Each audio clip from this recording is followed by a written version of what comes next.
But that isn't their path, and if they try to memorize the details of your path, they're pulled off of their path. This is why I have been really careful not to give too much information about my path. People always ask me, tell me how this all began. Tell me more about your dealings with entities. Well, hold on a second. What if that isn't your path? And the details of my path are irrelevant. The understanding is the important thing. The conclusions I reach. And I can share conclusions with you to motivate you. But I can't have you memorize my conclusion. So I have to have a delicate balance of rhetoric with the information. And the information is not volumes of information. It's enough to make my point clear. It's enough to show you that I've learned. But I don't want you to memorize the details of my life. One who really cares for you will be attentive to that. And the idea of indoctrinating somebody with an oath is absolute evil. Why? Because they're declaring they do not want you to be a creative being and extract your own meaning. You will go through steps in which they will spoon feed you meaning. And because it's more meaning than you had before, more knowledge, you're really impressed by it. You think you're actually getting something. You think that you're being empowered.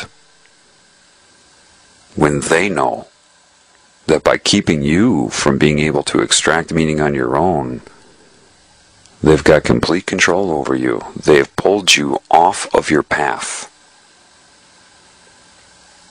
But if they did that successfully, you would never even have thought of that, now would you? Because you won't extract your own meaning, you see?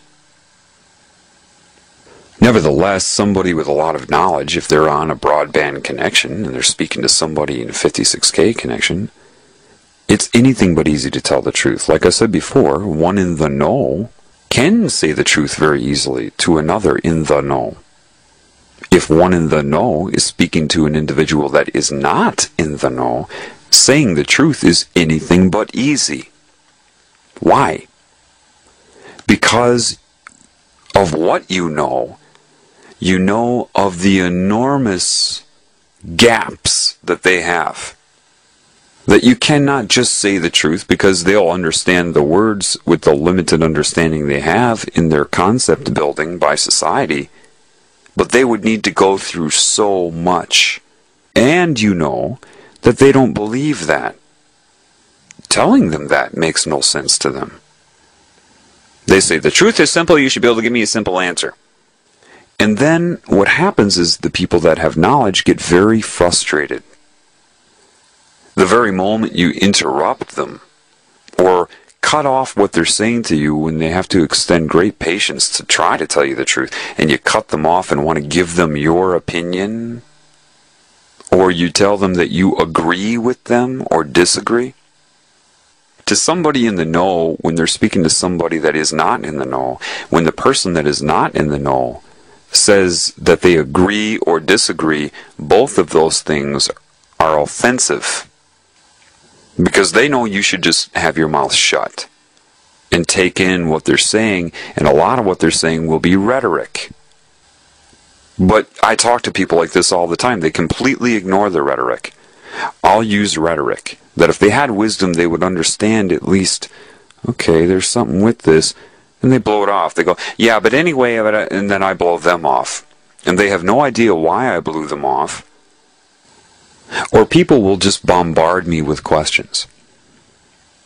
Questions that are what you call loaded. Anybody in the know would say that's a loaded question. Because you lack so much just in the fact that you're asking those questions shows how much you don't know.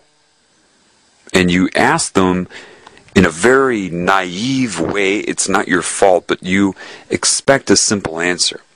People will go up to somebody with knowledge that has required an entire lifetime of attentive awareness to their experiences, detailed and disciplined effort to extract meaning from your life, and they ask you a simple question, and expect somehow that you are going to be able to transfer a lifetime of understanding in 2 or 3 paragraphs. They truly do.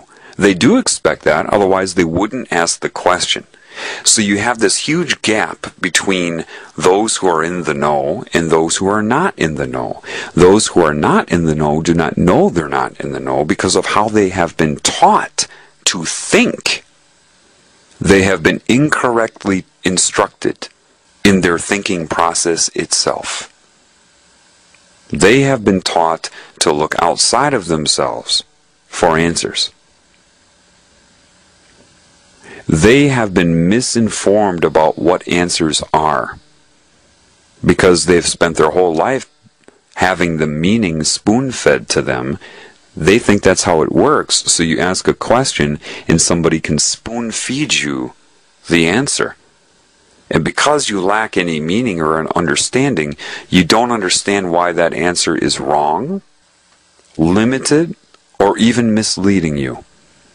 You can't. Based upon that, based upon how you've been instructed to think.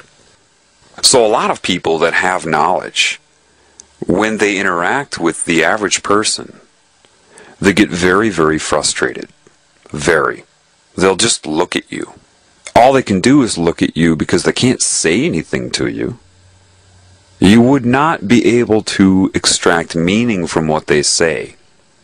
They said gum, all you would do is hear chewing gum.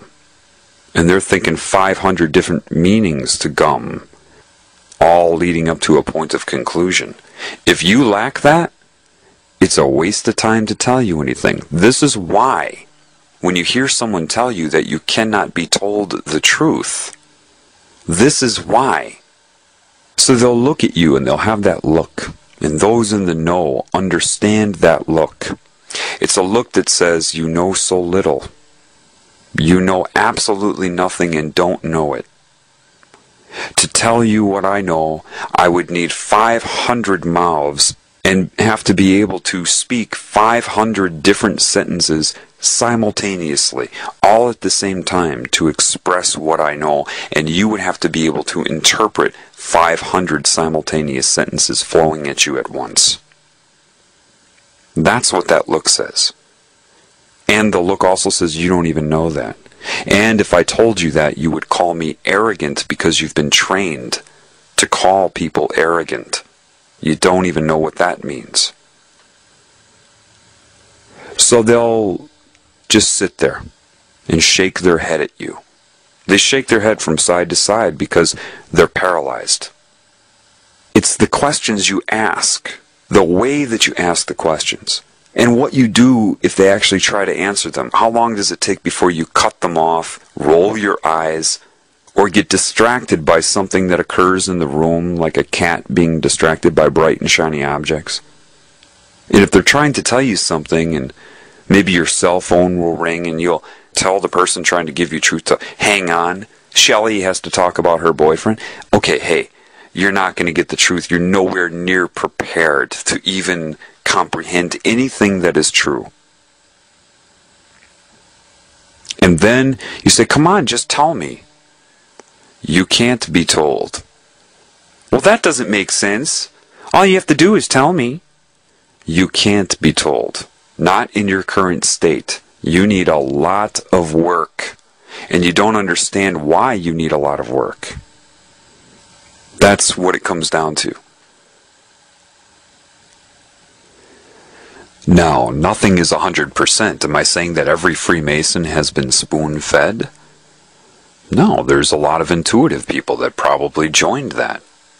But they were naive enough to be sucked in. But some of these people may want to tell the world things. Maybe they thought, you know, this isn't fair. I gotta tell them what's going on. And they tried. Maybe they tried with a few people, but they got the rolling of the eyes. Or the person that they knew nothing.